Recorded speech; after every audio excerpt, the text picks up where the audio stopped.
Saya banyak belajar dari beliau lah ya. Karena apapun suami tetap saja adalah pemimpin dalam keluarga. Dia kepala keluarga.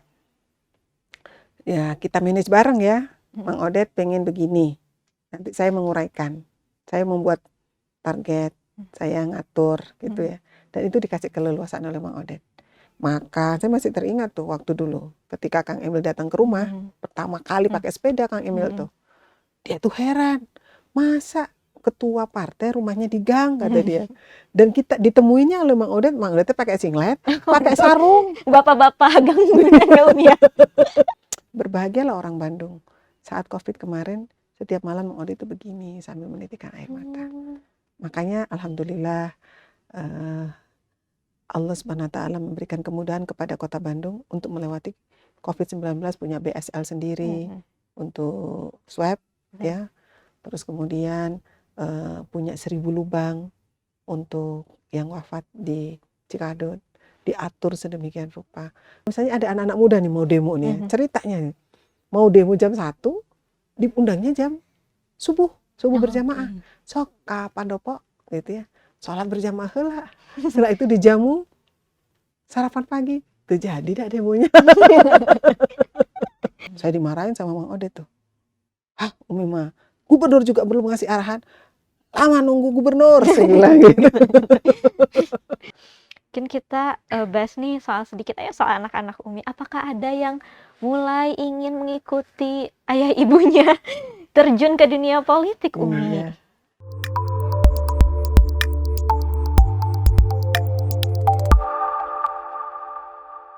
Nah, Umi, kita bahas sedikit tentang almarhum ya, Iya, almarhum Mang Mang Odet.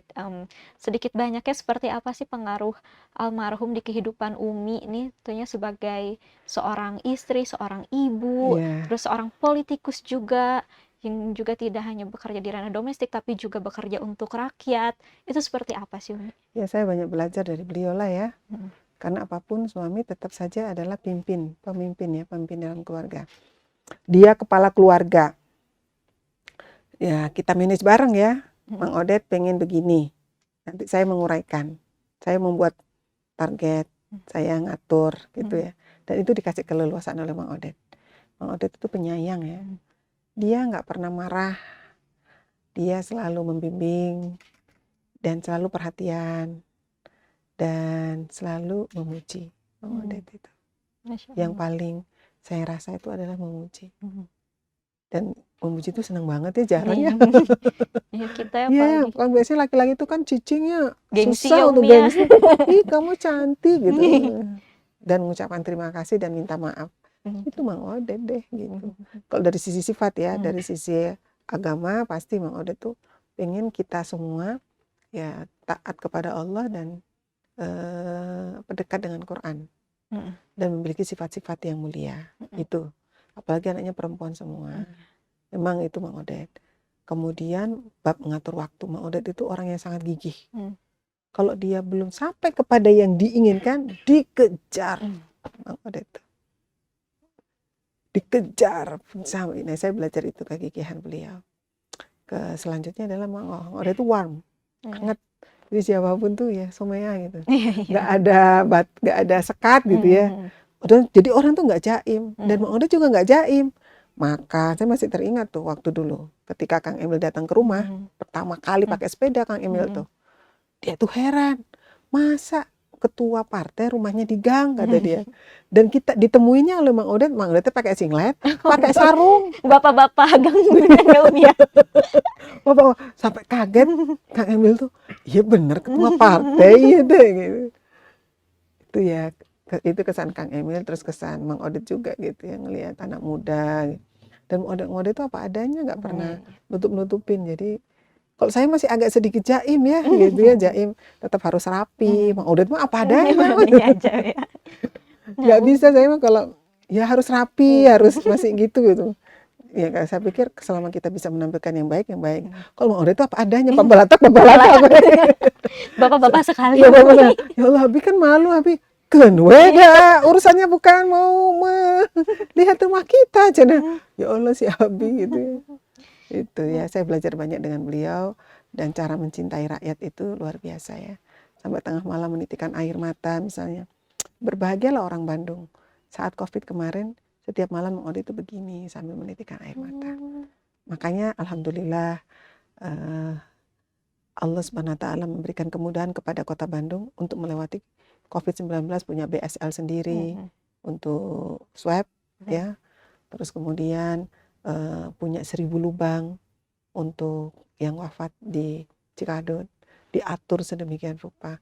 Kemudian rumah sakit didatangi sama Mang Ode itu. Dipastikan mereka punya ruangan cukup. Terus kemudian juga hotel-hotel yang dipakai untuk karantina itu juga beliau, pokoknya subhanallah gitu ya. Seorang Mang Ode yang sederhana, ya seorang ustadz, mungkin orang juga melihatnya ya nggak, bukan orang doktor lah inilah gitu ya. Mang Ode itu apa adanya, tapi mampu memberikan sosok kepemimpinan yang adem gitu ya. Karena Mang Ode tidak punya musuh. Satu musuh terlalu banyak, 1000 kawan kurang, prinsipnya itu. Jadi beliau semua merasa dekat dengan Mang Ode. Kalau misalnya ada anak-anak muda nih mau demo nih ya, ceritanya nih, mau demo jam 1, diundangnya jam subuh berjamaah. Sok kapan dopo gitu ya, sholat berjamaah lah. Setelah itu dijamu sarapan pagi, itu jadi dah demonya. Gitu. Karena itu saya jadi banyak belajar secara profil pribadi, kemudian juga ketika dia memimpin keluarga sebagai awal dari kepemimpinan kepemimpinan di luar ya, termasuk juga kepemimpinan di luar ya, sebagai ketua partai, kemudian saat menjadi wakil wali kota, sabarnya Masya Allah gitu, dan tetap bertanggung jawab. Dan menjadi wali kota meskipun cuma 3 tahun 4 bulan, tapi Mang Ode bisa meninggalkan macam-macam gitu ya. Dan 2 tahunnya itu COVID gitu ya. Dan alhamdulillah di zaman Mang Ode kita bisa punya flyover, rumah sakitnya jadi besar, plus masyarakatnya dikasih BPJS gratis gitu kan gitu. Itu menarik sekali. RMP kan banyak orang-orang nggak punya tuh, mau sekolah susah, dikasih gratis sama Mang Ode. Ya hal-hal yang sederhana yang dilakukan kalau dengan hati, nyampainya dengan hati gitu. Juga. Nah Umi, ini menarik nih sedikit, mungkin kita flashback ke ketika mendiang masih ada, almarhum masih ada gitu. Umi saat itu sebagai anggota DPRD, almarhum sebagai wali kota. Nah itu perbincangan hari-hari di rumah tangganya apakah, aduh ini warga kampung sini belum kebagian ini, atau ini yang lain-lain seperti itu, seperti apa Umi? Sebenarnya posisi istri itu kan simpanan ilmu ya. Nah saya selalu ingat itu, Ibunda Khadijah itu pinter banget. Rasulullah itu pinter gitu ya. Ibunda Khadijah itu lebih pinter banget gitu, pinter mengimbangi. Jadi setiap Rasulullah SAW membutuhkan hal-hal yang perlu jawaban dan arahan, Ibunda Khadijah itu selalu ada. Aku takut, aku tuh digoda setan. Ada yang datang kepadaku memelukku. Terus bilang gini. Apa seorang Ibunda Khadijah yang cerdas itu? Hah, bener apa yang kamu dirasakan? Langsung Rasulullah mengatakan, aku takut digoda oleh setan. Langsung Ibunda Khadijah bilang, kamu ya, wahai Muhammad, kamu tidak mungkin akan digoda oleh setan. Langsung dijawabnya begitu.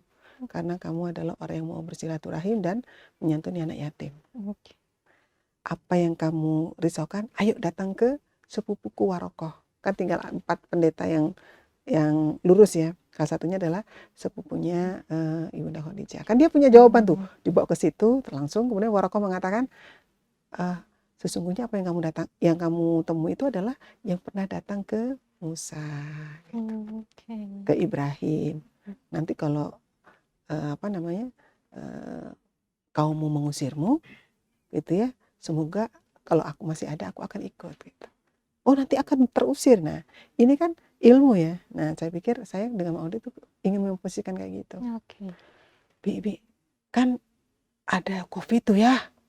Ayo kita kumpulkan epidemiolog, polsek kasih tahu, dinas-dinas, tokoh-tokoh masyarakat, kita lockdown. Soalnya kan udah denger Wuhan pluk. Saya dimarahin sama Mang Ode tuh. Hah Umi mah, gubernur juga belum ngasih arahan. Lama nunggu gubernur, saya bilang gitu. Iya, saya bilang gitu. Jumat itu, nggak diwarok gitu ya. Nah, pas habis mandi dilapin gitu sama kita, disisirin rambutnya. ya kumpul ya. Nanti dibantuin sama Umi sambil disisir-sisir kayak anak kecil tuh. Bener dah, siangnya ngumpul kita. Malam itu jam 10 sampai Membahas keluar surat itu edaran. lockdown. Nah, Mi, ada acara besok gini gitu. Apa Bi? Cuma dilihat. Abi bagusnya ngomong apa ya? Nah, itu. Oh, cluenya ini Bi, datanya ini Bi, ini Bi gitu. Caputin nama dia. Kadang-kadang kan memang suami istri ada kadang di ruang makan dia ngomong. Pas lagi tidur misalnya tiba-tiba ada suara sirine. Pasti yang terbangun kan kita dulu ya. Punten ya perempuan tuh ya. Bibi, ada sirine, ada yang kebakaran pasti. Oh, langsung ambil HP, ngeliat, ngecek. Tuh awak, tuh ayak gitu, nggak ada berita gitu ya. Langsung ditelepon kadisnya. Jam 2 malam telepon. Itu ada gini. Ada kejadian apa? Kalau kadis telepon wali kota malam-malam ya jam berapapun pasti Masih harus iya, angkat harus angkat. Nah, kemudian tidak lama kemudian dapat update. Baru ya kayak gitu tuh adalah hari-hari. Hari-hari. Tapi yang kalau saya memang jadi kerjaannya dua. Sebagai istri wali kota yang memiliki tanggung jawab ex officio 11 organisasi ditambah menjadi wakil rakyat. Iya, Tapi jangan khawatir. Ketua PKK terbaik sejauh barat. Iya. Dekranasda, wes keren kan? Kalau dari itunya, tapi bukan itu ya, tapi dikasih apresiasi. Karena inovasi kreatif dan mampu mengerem semua. Dekranasda sampai mendapatkan apresiasi ya. Salah satunya adalah memiliki inovasi untuk pameran di tengah COVID-19. Oh, iya, Pasar Kreatif Pasar Bandung. Kreatif Bandung, iya. Salah satu inisiatornya adalah saya. Oke. Gitu. Sampai saat pameran saja dapat 12 miliar. Berapa miliar ya? Lupa saya. Dalam waktu seminggu itu ya hampir 4 miliaran kalau nggak salah. Jadi dalam 1 tahun 3 gelar itu sampai dapat 12 miliar. Dan itu pure untuk UMKM. Kita kerjasama dengan 9 mall di kota Bandung dan mereka mendapatkan tenan-tenan yang gratis. Dan setelah mereka selesai, COVID-nya mengganas gitu. Selalu begitu. Iya kan kok. Kan dulu gitu ya mengganas turun. Iya, cukup naik turun. Ya alhamdulillah dan menjadi wakil rakyat juga alhamdulillah saya kerjakan dengan baik sehingga di tahun 2021 saya dapat 2022 lah ya 2022 pas Mang Odet nggak ada itu saya dapat penghargaan menjadi anggota DPRD berkinerja terbaik se-Jawa Barat. Ya alhamdulillah sebenarnya ini adalah apresiasi ya dan saya senang sekali dan tentu saja yang terpenting apa yang kita lakukan adalah memenuhi janji apa yang dijanjikan kepada masyarakat untuk menjadi wakil rakyat yang terbaik. Jadi kalau di WA langsung saya jawab, Umi ada pasien 2 hari di IGD RSHS belum dapat kamar. Sebentar, kan saya ini kalau menjadi anggota dewan tuh kayak bebegik ya. Nakut-nakutin doang. Kayak bebegik. Iya, ditelepon tuh. Oh, direktur pelayanannya, itu ada pasien ya. Pasien saya, tetangga saya, warga saya, konstituen saya, tolong gitu. Bantuin ya, baru selesai nutup, 10 menit kemudian itu pasien udah dipindahin. Udah masuk. Ya saya pikir ada hal-hal yang memang perlu dilakukan untuk advokasi. Selain kalau di meja ya udah pasti kan, sebagai kan kalau tugasnya DPRD itu kan 3, BCL.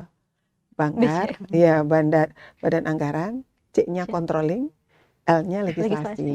Jadi BCL iya. Bukan Bunga Citra Lestari ya. Alhamdulillah itu bisa dilewati sampai almarhum Mang Odet pulang gitu. Nah itu Umi, bukan kita mengungkit kesedihan ya Umi, tapi saat itu tahun 2021 ya berarti bulan Maret ya? Bulan Maret. Bukan Maret.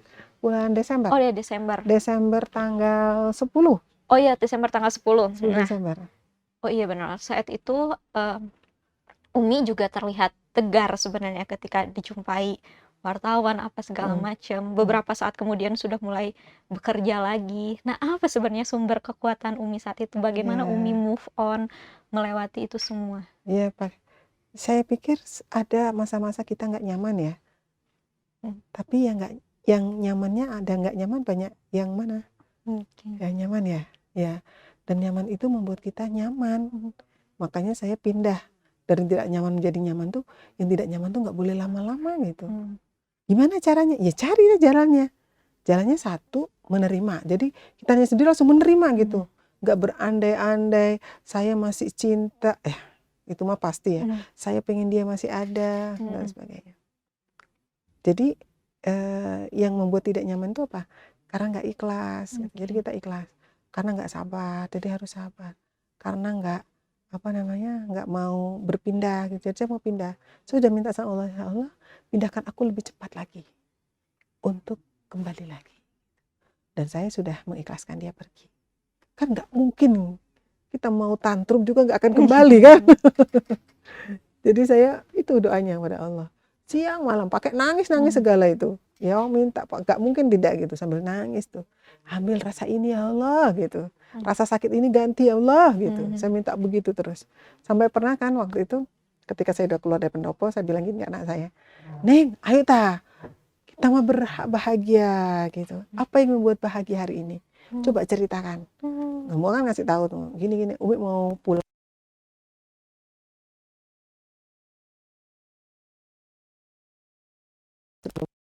Tapi jangan terlalu sibuk karena belum menikah gitu ya. Carikan jodoh. Ya. Waktu itu begitu. Akhirnya ya salah satu bagiannya adalah menyelesaikan amanat. Nah itu, dan alhamdulillah itu bulan Februari saya keluar, bulan April anaknya ta'aruf, bulan Mei anaknya udah nikah. Jadi ya udah kita happy. Itu dengan sakit-sakit itu sebenarnya. Karena pas menikahkan tuh pasti sedih banget. Tapi saya ingin melewati itu lebih cepat gitu. Alhamdulillah gitu. Dan terus bekerja seperti biasa ya. Emang nggak enak ya sebenarnya. Kok rasanya kayak gini, hambar gitu. Sebentar, apa yang membuat manis ya? Akhirnya, saya harus ngerjain ini. Salah satu yang membuat saya bahagia itu adalah ya satu, wasta'inu bisabri wassalah. Jadi sabar dan sholat itu saya jadikan sebagai qurrata a'yun. Kemudian selalu minta ya Allah ganti dengan hadiah terindah. Yaitu saya udah minta manisnya beribadah. Udah minta sama Allah. Makanya seneng sekarang tuh. Sholat seneng gitu ya.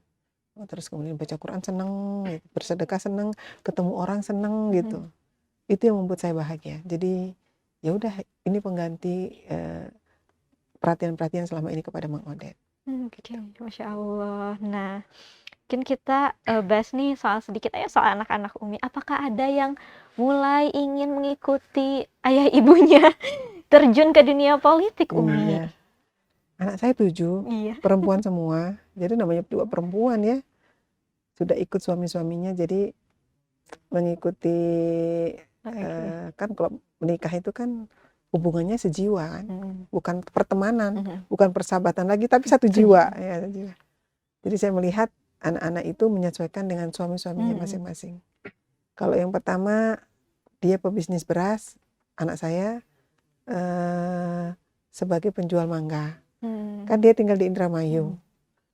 Dan menjual mangganya ya amazing banget tuh, sampai 2 ton. Ya, 1 minggu mungkin bisa 1 ton itu. Kan, tapi kan mangga tidak selalu ada ya. Kalau suaminya berasnya 1 bulan itu 400 ton. 1 hari 10 ton, kadang lebih. Tuh.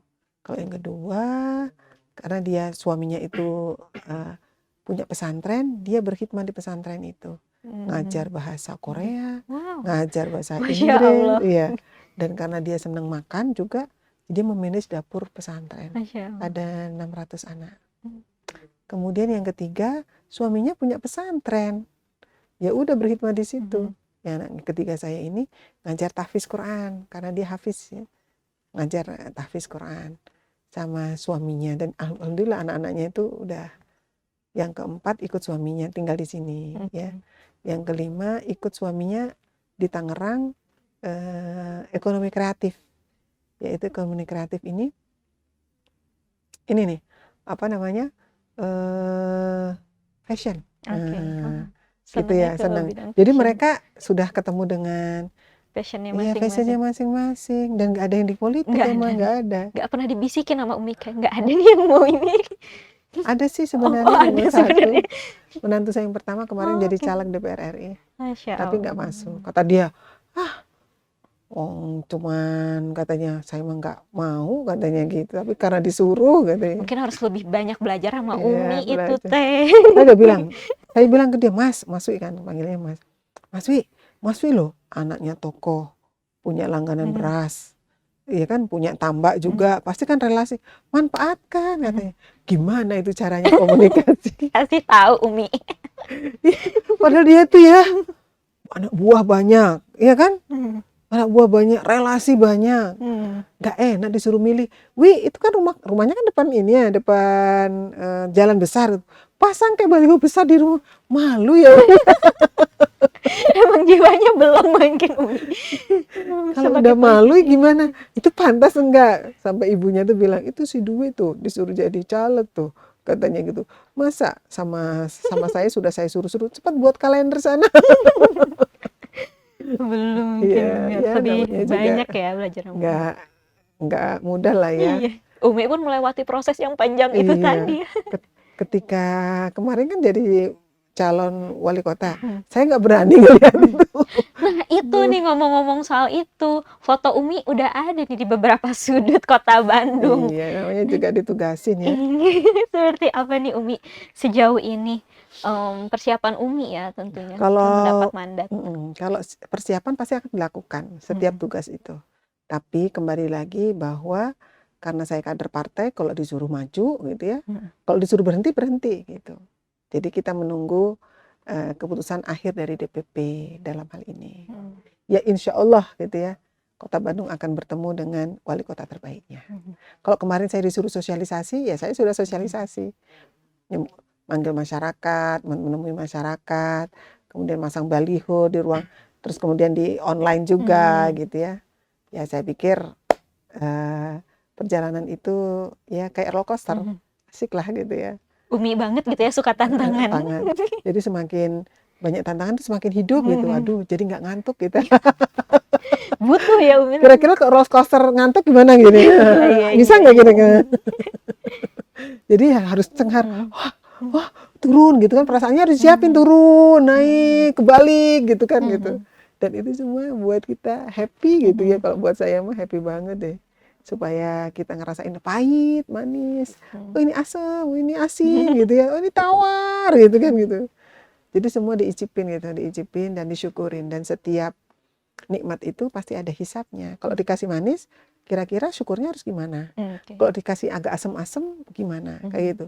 Dan itu semua mengajari kita untuk lebih sensitif, lebih lembut, lebih apa ya namanya? Kalau saya nyebutnya, angle-nya itu bisa menemukan bahwa karunia Tuhan itu begitu sangat luas, melebihi dari warna yang ditangkap oleh mata. Ya mata mah cuma merah, kuning, hijau gitu ya. Tapi ternyata wah bahagia aja macam-macam, coveragenya nggak bisa diceritakan. Kamu tidak akan pernah bisa menceritakan dengan lengkap nikmat yang pernah Allah kasih gitu ya. Kan gitu ya. Nah itu harus dinikmati. Oh ini, oh begini, usia 25 tahun, oh gini, 26 gini, 27 gini, 30 gini, oh ditinggal suami itu kayak gini ya, nikah lagi tuh gini. Oh mendidik anak-anak yang lucu-lucu tuh begini kan gitu. Dan itu buat saya ya kayak makan coklat. Coklatnya ada yang rasa dark, ada yang matcha, ada yang blueberry, mungkin juga ada yang strawberry. Pahit manis kehidupan ya. Alhamdulillah. Nah, terakhir nih Umi, apa sih pesan Umi untuk perempuan-perempuan di Indonesia yang bisa Umi sampaikan khususnya di Jawa Barat dan Kota Bandung ya? Kira-kira apa yang bisa Umi sampaikan? Ya, sebagai perempuan nih, perempuan adalah tiang negara. Jadilah tiang yang baik. Kemudian perempuannya baik, masyarakatnya baik, kan gitu. Perempuan adalah empunya masa depan. Karena perempuan itulah tempat pendidik generasi. Perempuannya bisa mendidik, pasti generasinya. Perempuan adalah sumber cinta. Namanya sumber cinta, kalau sumber cintanya itu luas, pasti yang merasakan bahagianya banyak. Dan perempuan multi talenta. Kalau dimanfaatkan, pasti banyak solusi-solusi yang bisa dihadirkan dan kadang-kadang di luar ekspektasi. Nah, untuk itu lakukan terbaik kita sebagai seorang perempuan dan semuanya akan dimintai pertanggungjawaban. Jangan pernah lupa membersamainya dengan ilmu, kemauan yang kuat, keteguhan, sekaligus kesabaran, ketelitian, dan tekad yang wajar. Insya Allah apa yang kita cita-citakan pasti akan terwujud kalau kita mau. Kuncinya adalah mau dan minta kepada Allah Subhanahu wa Ta'ala. Itu sih sayang. Masya Allah, boleh dong tepuk tangan teman-teman yang di sini. Halo teman-teman, berapa orang yang ini? Tidak terasa 2000. asyik sekali berbicara dengan Umi, tapi waktunya juga sudah habis. Iya, terima kasih banyak ya. Terima kasih banyak juga Umi telah menyempatkan waktunya di tengah 7 kegiatan setiap hari itu. Ya, Salah satunya bisa ke Tribun Jabar, sangat terhormat kami bisa menerima Umi di sini. Siap. Dan good luck juga Umi untuk kesempatan selanjutnya, apakah lanjut di DPRD atau menjadi calon wali kota Bandung. Dan bagaimana teman-teman Tribuners semuanya, kisah Umi ini begitu menginspirasi, terutama bagi saya yang anak muda sendiri. Umi kayak ya harus mau berani berubah, tadi harus menerima tantangan, jangan mau hidup lempeng-lempeng aja, seperti itu. Sangat seperti dikasih tahu ibu saya sendiri gitu Umi, saya mendengarnya jadinya. Nah, baik Tribuners, terima kasih banyak telah menyaksikan, saksikan kisah-kisah perempuan inspiratif lainnya di Woman Story bersama Tribun Jabar. Saya Rena Sukmawati mewakili seluruh kru yang bertugas pamit undur diri. Sampai jumpa lagi di Woman Story berikutnya. Wassalamualaikum warahmatullahi wabarakatuh. Sampai jumpa. Download Tribun X sekarang. Menghadirkan lokal menjadi Indonesia.